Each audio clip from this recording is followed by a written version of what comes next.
referimos en esta ocasión son en apoyo a su aprendizaje. Por lo tanto, los invitamos a que las realicen en casa y, si es posible, con el apoyo de su familia o de las personas que estén con ustedes. El título de la sesión es El contexto social en la poesía y tiene como propósito identificar la influencia del contexto social que rodeaba a las autoras y a los autores en la creación de su trabajo poético. ¿Y a qué es a lo que podemos llamar contexto social, profesora? El contexto social nos habla de las circunstancias o situaciones que afectan a un grupo de individuos y están relacionadas a la cultura, la época, la estructura familiar y otros elementos. Los materiales que vamos a necesitar en esta sesión son su cuaderno y lápiz o pluma para que puedan tomar notas.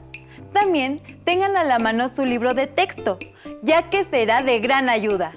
Recordemos que todo lo que veamos en esta sesión es para reforzar su conocimiento, así que les recomiendo llevar un registro de las dudas, inquietudes o dificultades que surjan al resolver los planteamientos de esta sesión.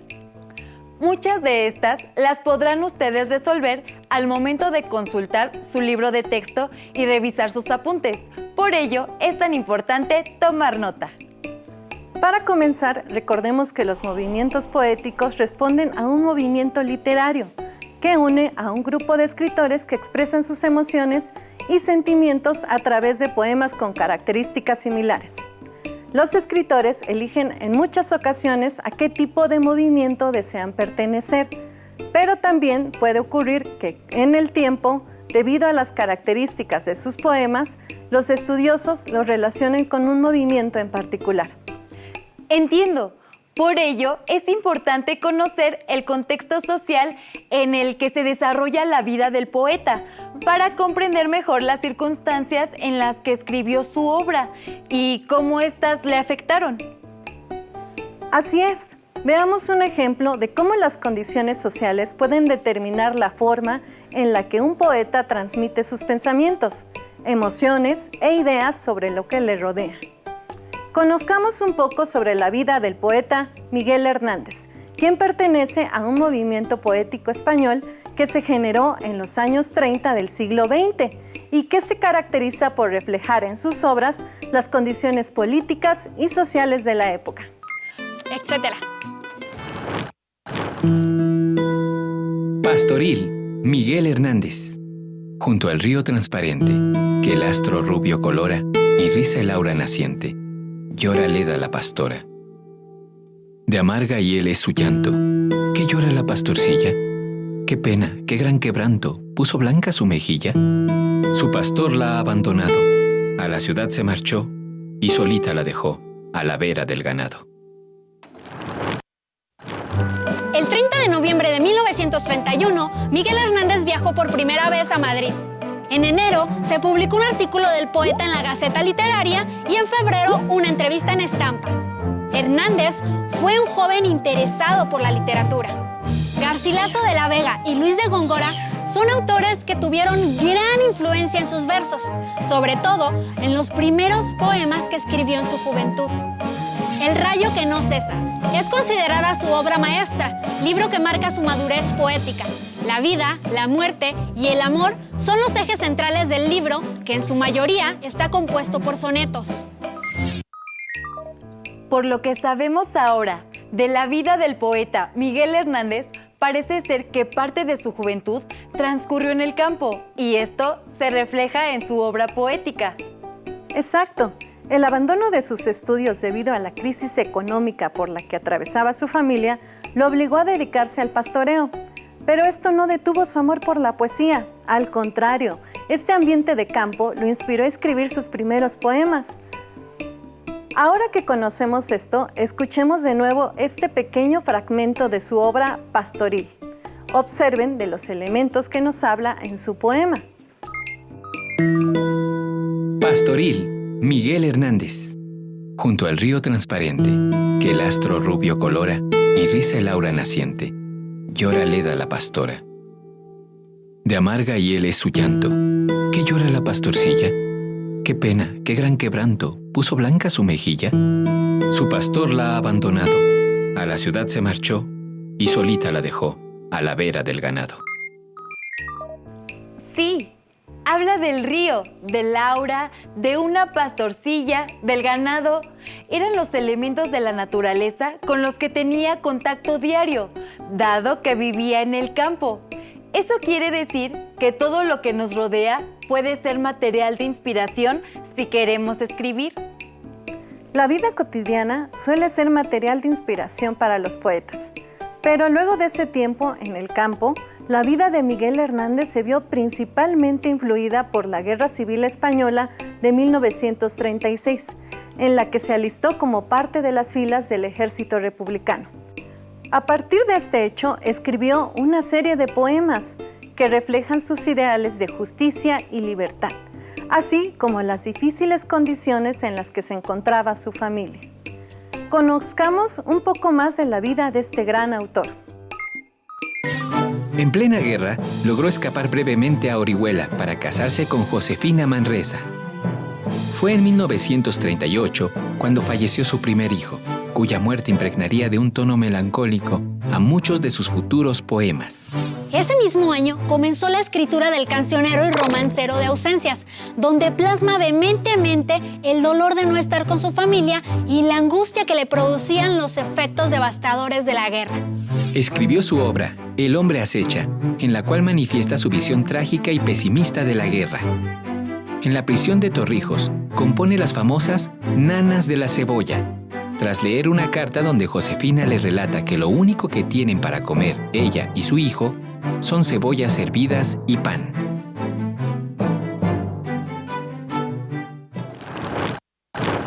Al terminar la guerra, intentó huir cruzando Portugal por un paso clandestino, pero fue detenido por la policía portuguesa y entregado a las autoridades españolas. El 28 de marzo de 1942, Miguel Hernández muere en la prisión de Alicante, España, a los 31 años. Su obra refleja las condiciones devastadoras que provoca una guerra y las carencias que enfrenta la población, sobre todo la falta de alimento. Este dolor es reflejado por Miguel Hernández en su poema Nanas de la Cebolla, que, como escuchamos, fue inspirado por una carta que recibió de su esposa, donde le contaba que eso era lo único que tenían ella y su hijo para comer: cebollas. Nanas de la Cebolla. La cebolla es escarcha, cerrada y pobre, escarcha de tus días y de mis noches. Hambre y cebolla, hielo negro y escarcha grande y redonda. En la cuna del hambre mi niño estaba, con sangre de cebolla se amamantaba, pero tu sangre escarchaba de azúcar, cebolla y hambre. Una mujer morena, resuelta en luna, se derrama hilo a hilo sobre la cuna. Ríete, niño, que te traigo la luna cuando es preciso. Tu risa me hace libre, me pone alas, soledades me quita, cárcel me arranca, boca que vuela, corazón en tus labios relampaguea. Es tu risa la espada más victoriosa, vencedor de las flores y las alondras, rival del sol, porvenir de mis huesos y de mi amor. Desperté de ser niño, nunca despiertes, triste llevo la boca, ríete siempre, siempre en la cuna, defendiendo la risa pluma por pluma. Ser de vuelo tan alto, tan extendido, que tu carne parece cielo cernido. Si yo pudiera remontarme al origen de tu carrera. Al octavo mes ríes, con 5 azares, con 5 diminutas ferocidades, con 5 dientes, como 5 jazmines adolescentes. Vuela niño en la doble luna del pecho, él triste de cebolla, tú satisfecho. No te derrumbes, no sepas lo que pasa ni lo que ocurre. Después de la lectura de este poema, nos podemos dar cuenta de la situación tan difícil en la que se encontraba su hijo y su esposa, la falta de alimento y el dolor que le provocaba saber que su familia sufría. Pero aún así, ese sentimiento lo convirtió en esta hermosa obra, que es ahora un poema emblemático de la poesía española. Así, convierte el dolor en algo bello. Fíjense al final de la obra. Llama la atención la frase "no te derrumbes, no sepas lo que pasa ni lo que ocurre", que expresa el deseo del poeta de no querer que su hijo se dé cuenta del dolor de sus padres y de que salga adelante. Pero profesora, ¿todos los escritores tenían esa vida tan dura y triste? No, por supuesto que no. Sin embargo, el ejemplo de Miguel Hernández nos ayuda para representar la situación social en la que vivía, el terror de una guerra civil que conmocionó a su país y marcó su escritura. La poesía, como la literatura, para crearse, solo necesita lo mismo que ustedes tienen ahora: un papel, un lápiz y toda su imaginación. La poesía existe desde hace cientos de años. Nació en las civilizaciones de la antigüedad como China, Grecia, India. La poesía ha pasado por la Edad Media, la época renacentista, la época barroca, el neoclásico, la época del romanticismo y de la decadencia hasta llegar a la vanguardia. Cada época detonaba ciertas características en la literatura en las que se reflejaba la situación social, política, económica de la vida cotidiana. ¿Y cómo podremos saber las características que tiene el ámbito social en una determinada época? Tomemos de ejemplo una de ellas. Tomen nota en su cuaderno de aquello que más les interese y los reto a anotar las respuestas de las siguientes preguntas. ¿Cuáles eran los principales grupos que integraban esta sociedad? ¿Cómo era su convivencia? ¿Cuál era el grupo más privilegiado? Bien, todo listo. ¡Corre video! La población de la Nueva España estaba integrada étnicamente por españoles o peninsulares, criollos, indígenas, africanos, asiáticos, mestizos y castas. Esta división social determinó, en parte, las ocupaciones de la población. Los españoles o peninsulares fueron el grupo más reducido. Algunos formaron parte de la nobleza novohispana y unos cuantos desempeñaron cargos importantes en la administración virreinal. Estos cargos se podían adquirir a través del matrimonio o eran arrendados por la corona española a cambio de un beneficio económico. También había españoles que se dedicaron al comercio o a la ganadería. Otros eran buscadores de oportunidades o fortuna. Por su parte, los criollos, hijos de españoles nacidos en América, podían ocupar cargos públicos, pero de menor importancia. Se desempeñaron en la administración eclesiástica, en el comercio y como profesionistas. También ejercieron como sastres, panaderos, carpinteros y zapateros, entre otros oficios. La población mayoritaria en la Nueva España fue la indígena. Al interior de este grupo también había diferencias sociales. Por ejemplo, los que pertenecieron a la nobleza indígena antes de la conquista tuvieron acceso a la educación, se consolidaron como caciques y quedaron exentos del pago de tributo. En cambio, los macehuales, que eran mayoría, debían pagarlo. Ante la disminución de la población indígena como mano de obra, los españoles trajeron esclavos africanos para trabajar en las minas y en las haciendas agrícolas y ganaderas, así como en el servicio doméstico. Los que lograron su libertad trabajaron como ayudantes en talleres artesanales, en el servicio doméstico y el campo. Debido al contacto con Asia, por medio del Galeón de Manila, llegaron asiáticos provenientes de Filipinas, Japón, China e India. Entre ellos, había comerciantes, cocineros, barberos, lavanderos, herreros, carpinteros, aserradores en la preparación y fabricación de navíos, así como esclavos. Los mestizos, hijos de españoles con indígenas, no podían ocupar puestos reales, ni públicos ni eclesiásticos, a menos que evadieran esta clasificación. La mayoría se dedicaba a algún oficio o laboraban como artesanos y campesinos. Algunos fueron pequeños propietarios y ocuparon cargos eclesiásticos menores. La mezcla entre indígenas, españoles, africanos y asiáticos dio origen a las castas.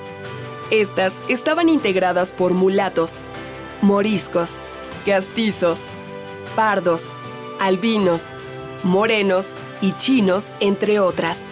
En la Nueva España, la población no solo se diferenció por su origen étnico, sino también por lo que se consideraba la calidad de una persona, apelativo que la legitimaba según su origen de nacimiento, forma de vestir y pertenencia a grupos representativos de tipo gremial, étnico o religioso. ¿Cómo les fue? ¿Lograron identificar algunas respuestas?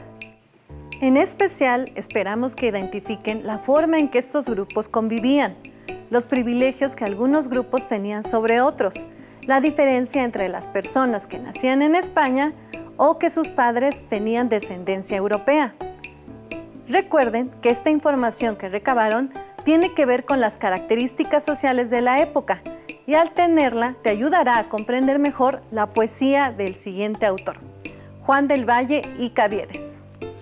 Juan del Valle y Caviedes fue un poeta y dramaturgo que nace en España en el año de 1645, pero la mayor parte de su vida se estableció en Perú, donde estuvo dedicado a la explotación de minas. Un poeta que era minero.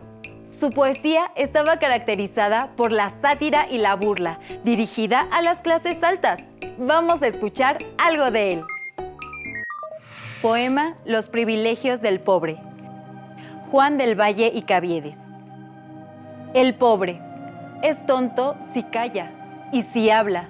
Un majadero si sabe es hablador y si es afable, un embustero. Si es cortés, entrometido y cuando no sufre, soberbio. Cobarde cuando es humilde y loco cuando es resuelto.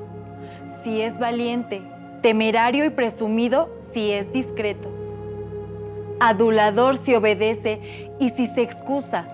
Grosero si pretende es atrevido. Si merece es sin aprecio su nobleza, es nada vista y su gala sin aseo. Si trabaja codicioso y por el contrario extremo, un perdido si descansa. Miren si son privilegios. Vemos cómo las clases pobres a las que se refiere son las castas, los indígenas, los esclavos, que eran mal vistos por las clases altas que en ese entonces eran los españoles y peninsulares. Conociendo un poco más de las características sociales de la época en que vivían los autores, podemos tener un panorama más amplio para comprender lo que escriben los poetas y así disfrutar más de la lectura. Y bueno, hemos visto poemas sobre la guerra y las desigualdades sociales. Veamos ahora un poema que trata sobre el amor. Trabajemos juntos un ejemplo más. Ahora viajemos en el tiempo y escuchemos un poema de Fernando Pessoa, escritor portugués nacido en el año de 1888. Y bien, otro reto, a tomar nota en su cuaderno de las siguientes preguntas y traten de responderlas al escuchar el poema. ¿Cómo es el amor para el autor? ¿Cómo describe su forma de sentir el amor? Vamos a leer y escuchar. Amor es compañía de Fernando Pessoa. El amor es una compañía. Ya no sé andar solo por los caminos, porque ya no puedo andar solo. Un pensamiento visible me hace andar más deprisa y ver menos, y al mismo tiempo gustar de ir viendo todo. Aún la ausencia de ella es una cosa que está conmigo, y yo gusto tanto de ella que no sé cómo desearla. Si no la veo, la imagino, y si soy fuerte, como los árboles altos. Pero si la veo, tiemblo. No sé qué se ha hecho de lo que siento en ausencia de ella. Todo soy cualquier fuerza que me abandona. Toda la realidad me mira como un girasol con la cara de ella en el medio. Fernando Pessoa formó parte de un movimiento literario llamado vanguardismo. Este movimiento Tiene como principal bandera la libertad de expresión y buscaba la promoción de reformas sociales radicales. Pessoa pensaba que el arte era una forma para cambiar la sociedad y la política de su época. ¿Lograron responder alguna de las preguntas? No olviden que nos vamos a situar en la época. En este tiempo se desarrolla la Primera Guerra Mundial entre el año de 1914 y 1918. Al mismo tiempo estalla la Revolución Rusa en 1917 y aquí en México la Revolución Mexicana en 1910. Eran tiempos difíciles que marcaron la inspiración de los autores de la época. Era una situación social llena de cambios, de crisis económicas, de conflictos, la creación de sistemas totalitarios como el fascismo y el nazismo, que serían una causa directa de la Segunda Guerra Mundial. Esto provocó que la sociedad dejara de lado lo sentimental y le diera paso a lo racional, a lo individual. Incluso muchos artistas se vieron obligados a participar en la guerra. Conociendo ahora el contexto social y el poema de Pessoa, ¿ustedes qué piensan? El título del poema nos dice mucho: el amor es compañía. Sin embargo, parece que el personaje del poema no tiene a su amada cerca, la imagina. Hay distancia entre ellos, quizá por las condiciones en las que vivían, pero aún así la recuerda con tanto amor que siente su compañía. Bien, antes de despedirnos les propongo un reto. Busquen poemas de diferentes épocas y con el tema que más les agrade. Pueden ser de amor, desamor, la guerra, sobre batallas, terror, lo que a ustedes les guste e interese. Identifiquen la época en la que el autor escribió su poema. Investiguen un poco acerca de las características sociales en las que vive, sus inquietudes, su forma de pensar. Conoce un poco más acerca de su vida. Escriban los poemas en su cuaderno y traten de explicar con sus propias palabras cómo influye su contexto social en su obra. Los invitamos a que continúen aprendiendo. Es tiempo de buscar, investigar, leer y a que sigamos con ánimo nuestro ciclo escolar. Recuerden que la participación de la familia es importante porque juntos aprendemos más. ¡Hasta la próxima!